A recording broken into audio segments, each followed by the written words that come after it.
Balik sa'yo, Vicky. Maraming salamat.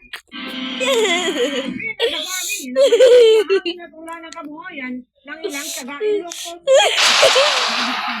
Hindi ka doon. Update tayo sa sitwasyon sa No. nakatutok live si Sandy Salvatore. Regional TV.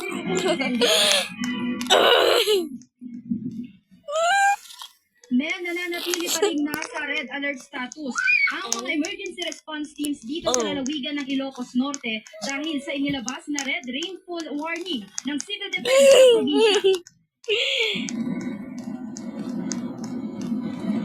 Halos umabot sa 2 metro ang taas ng mga alon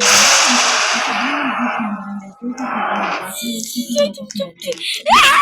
abiso ng mataas na ang tsansa ng baluyo anumang oras sa hilaga ng kabilang sa Ilocos Norte. Kaya nagbantay ang Coast Guard Station. May mga maagang nag-angat ng mga balsa tulad ni Kuya Ronnie. Yung sa Tirani pa, kasi may pang...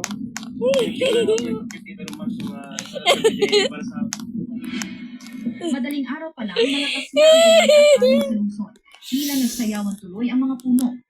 Sa bayan ng Bacara, inadapa ng malakas na hangin ang mga tanim na palay. Habang sa bayan ng Bitar, ay naputol ng malaking ng puno at bumagsak sa kalsada. Naperwisyo ang mga motorista na pinuha ng kalsada. Pinahuli ng malakas na hangin ang bayan ng Bitar. Ang bubong ay inakabay sa ilalim at mga ng sandwich.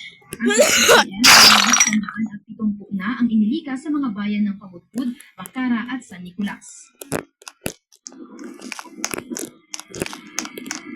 Mel, nasa likuran ko ngayon yung dalawang heavy equipment na mula sa motor pool ng Provincial Engineering Office na i-deploy dito sa Kapitolyo. Samantala patuloy namang nakaalerto ang iba't ibang mga ahensya ng gobyerno dito sa Ilocos Norte upang umantabay at tiyakin ang kaligtasan ng mga residente na maaaring maapektuhan sa pananalasa ng Super Typhoon Nando. Muna ang mga latest na balita mula rito sa Lawag City, Ilocos Norte, Mel.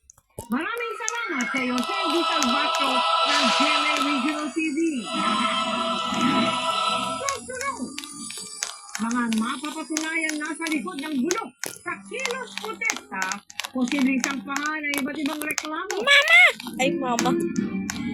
Di pa man nakakalabas sa Philippine Area of Responsibility ang Super Bagyong Nando, panibagong low pressure area. Nagbabadya na I'm pumasok sa stuck bar.